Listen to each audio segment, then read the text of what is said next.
It's plain to see that this room is in complete disarray.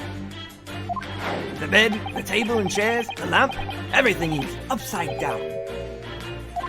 Almost as if every item in the room had, until recently, been happily positioned on the ceiling, before falling straight down onto the floor.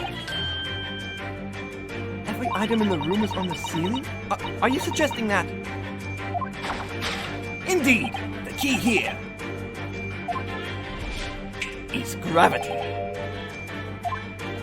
It would appear that technology has at last succeeded in freeing us from the great pull of the Earth.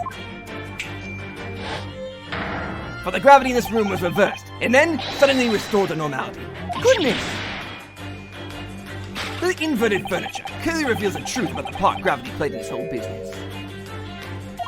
I quite understand your skepticism, Miss Suzotto. I too was incredulous at first. However, my conviction in my analysis was cemented when I observed this. An anti-gravity device, almost identical to one that featured in a dream of mine only the other day, in fact.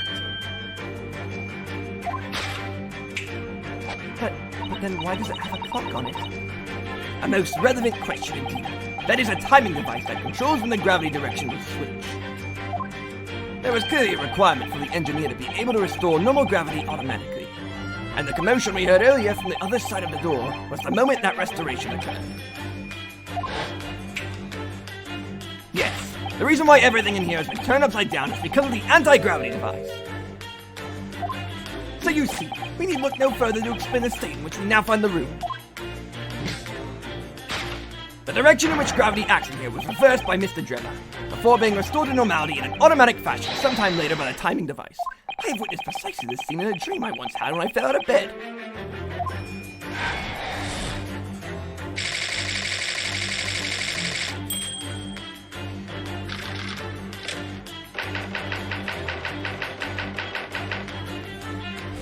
Now, let us consider the next conundrum. What was our engineer friend's aim? Indubitably, the greatest clue we have to explain his actions is above our heads. Yes, how is it possible that there are footprints all the way up there on the ceiling? A question whose answer will lead us neatly to the truth, my dear madam. The reason there are footprints on the ceiling is because of the nearby skylight. Of course, Drebber's aim was singular, to escape. However, there is but one way into this room, except through the skylight, that is.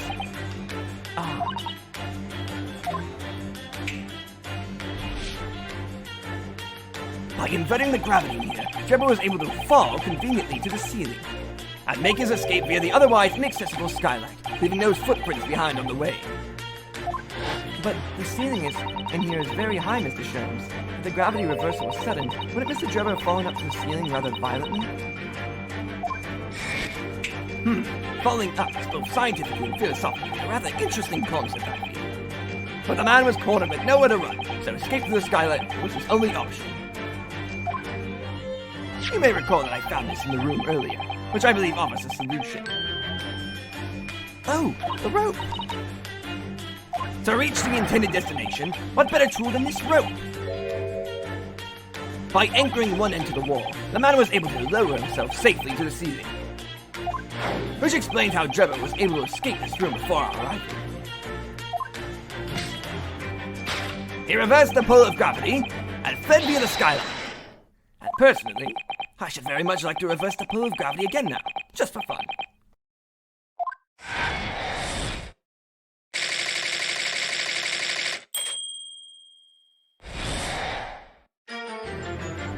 Thus concludes Herlcok Sholmes' great deduction of this topsy-turvy puzzle.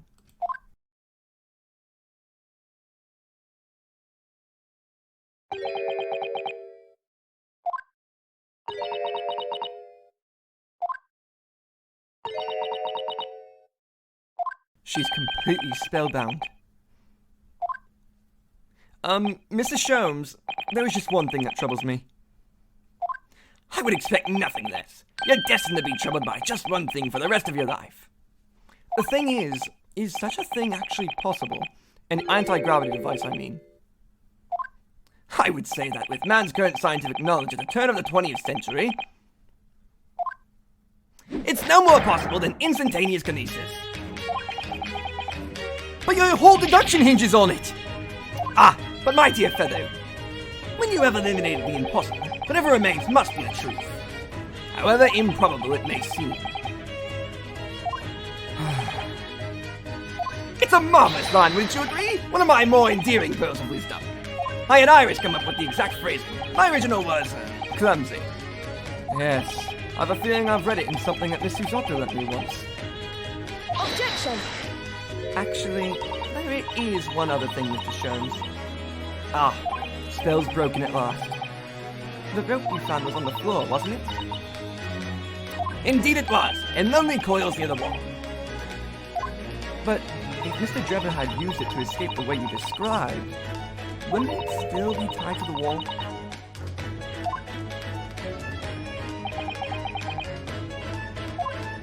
Mysteries inevitably unravel in the end, as I think you'll find in ropes.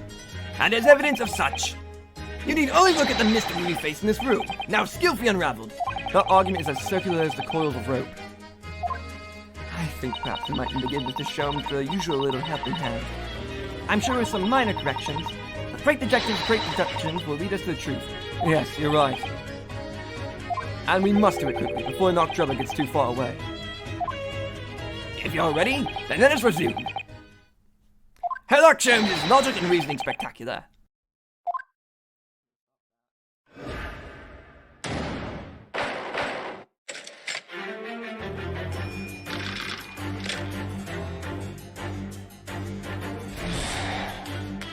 It's plain to see that this room is in complete disarray. The bed, the table and chairs, the lamp, everything is upside down. Almost as if every item in this room had until recently been happily positioned on the ceiling, before falling straight down onto the floor. Every item in the room was on the ceiling? Are you suggesting that? Indeed, the key here is gravity. It would appear that technology has at last succeeded in freeing us from the great pull of the Earth. But the gravity in this room was reversed, and then suddenly restored to normality. Goodness! The inverted furniture clearly reveals the truth about the part gravity played in this whole business.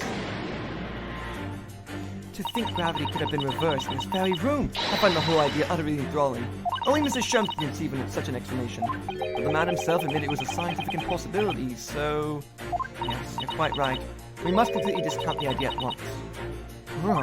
That's unusually merciless of you, Miss Susotto. When you have eliminated the impossible, whatever remains must be the truth. The great detective himself said so, didn't he? While refusing to part with his dreams of anti-gravity devices. Yes, I suppose so. Well, let's see if examining this topsy-turvy scene a little more closely reveals some proof that shows exactly what the gravity in this room was or wasn't doing.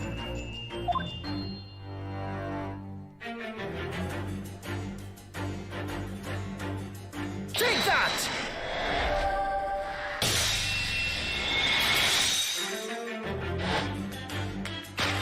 The upright face clearly reveals the truth about the part gravity played in this whole business. Upon my word, Mr. Naruto, you've surpassed yourself by completely turning my argument on its head. Trying to impress your assistant here, perhaps. No one is trying to steal your spotlight here, Mr. Sholmes. Trust me. As you rightly say, though it appears at first glance that all the furniture in this room is upside down, this unassuming slender face is standing keenly to attention. And unlike the large safe, there is nothing affixing it to the floor. And it's the exception that breaks the rule. In short, much as it pains me, the gravity in this room was never inverted at all! My deepest sympathies for your loss. Oh, poor Mr. Sholmes. But the show must go on, so let us continue with our deductions. Now that we know this contrivance is not in fact an anti-gravity device, there remains but one other possibility. You don't say. Someone deliberately turned over every piece of furniture in here. Which might sound obvious, but leaves one mystery very much unsolved. Namely, why would anyone choose to do that? Quite. And naturally, there is an explanation. Yes, The reason why everything in here has been turned upside down is because of the anti-gravity device! He's absolutely determined that this device must have something to do with it, isn't he? I'm afraid the lure of an exciting scientific explanation is too strong. Well, there's no doubt that somebody did this. Somebody turned all this furniture over. So, God fucking damn it, Ad! Little Caesars hot So, and ready. whoever it was must have had a reason. I'm afraid nothing comes to mind at all, though. Well, let's look around and see if the answer presents itself.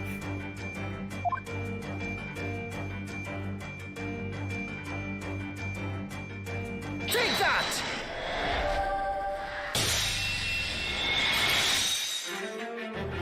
Yes, the reason why everything in here has been turned upside down is because of the safe combination. Precisely. I believe, Mr. Naruhodo, that you had a very similar experience once, did you not? Yes, last year. Well, I bought a lottery ticket and noted the ticket number down on the inside cover of a book just in case. That's it! But people are forgetful souls at heart and always make a written note of important information. Just keeping the ticket itself safe would be more sensible, I think. And what, pray, happened next, Mr. Naruhodo? When the day of the draw came around, I'd forgotten which book I'd written the number in and had to turn my room upside down to find it. That's it! But people are forgetful souls at heart and always forget where they've noted things down. Not if you always note things in the same place. I actually won the second prize, you know. But I couldn't remember which magazine I'd set the ticket into, so I had to turn my room upside. Thank you, Mr. Naruhodo, but I believe I've proved my point now. Which is that a very similar scenario has clearly unfolded in this room. Finding himself requiring access to the safe, the occupant of this room needed the combination code. He remembered that he'd written it on the other side of a piece of furniture but forgot which one, leading to the state which we now find the room. Yes, Mr. Drebber overturned all the furniture in here in a desperate hurry to locate the combination code that would unlock the safe.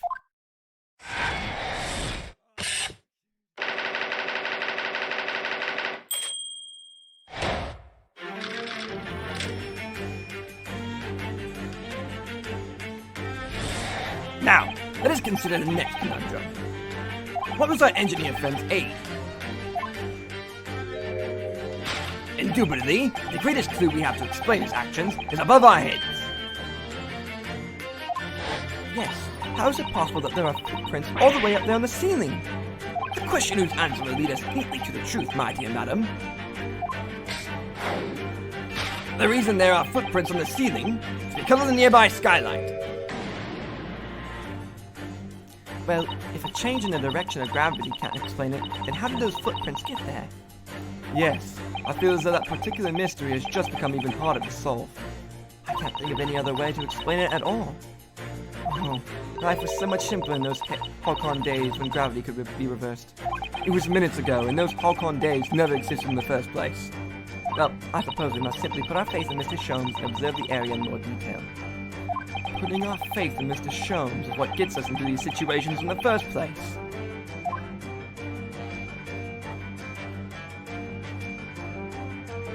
Take that!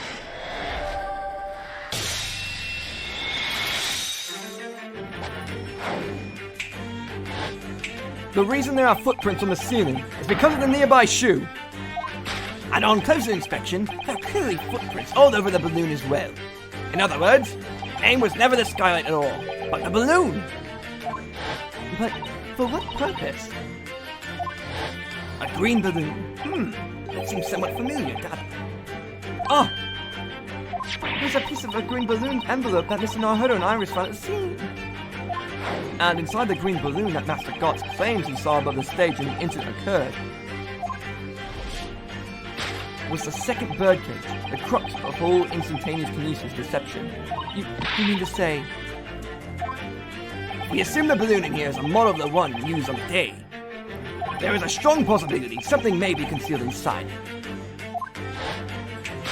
Something our absconder was desperate to retrieve before making a hasty getaway. But the balloon's out of reach.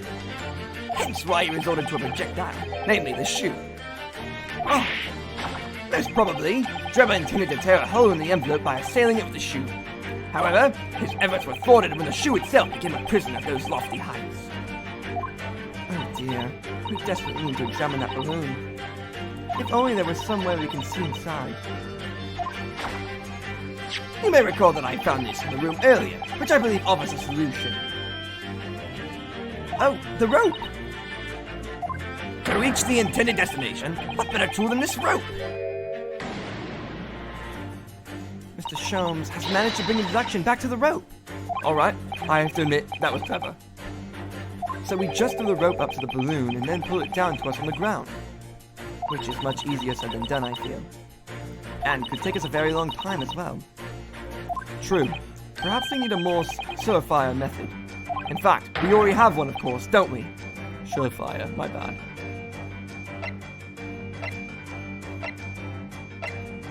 Take that!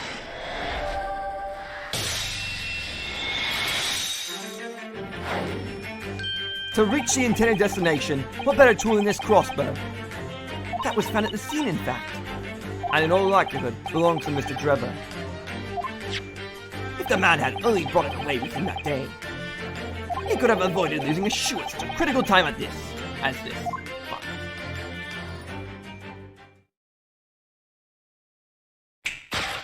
Well, it appears our logical pleasure cruise has come to an end, my dear fellows. All that remains is, yes, to speak with the architect of this adventure. The architect? You mean Mr. Drebber? As it seems quite impossible that he escaped via one of the skylights. Obviously, the man must still be in here in this room. What? And his location should be abundantly clear. If you simply reflect on the journey we've made together during this deduction. Not Drebber's right here, somewhere in this room. So, Mr. Naruto, will you do the honors? Yes, of course.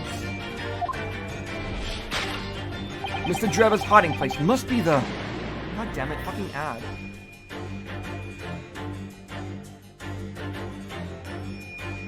Take that!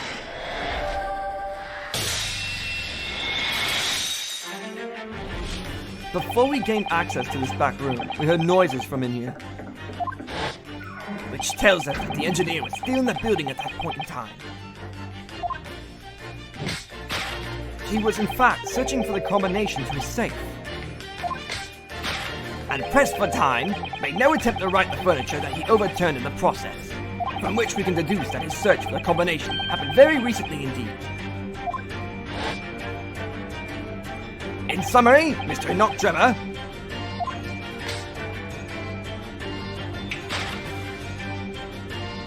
he's at this very moment inside the safe. Thus concludes Herlcok's great deduction of this topsy-turvy puzzle. Oh, fuck me, dude.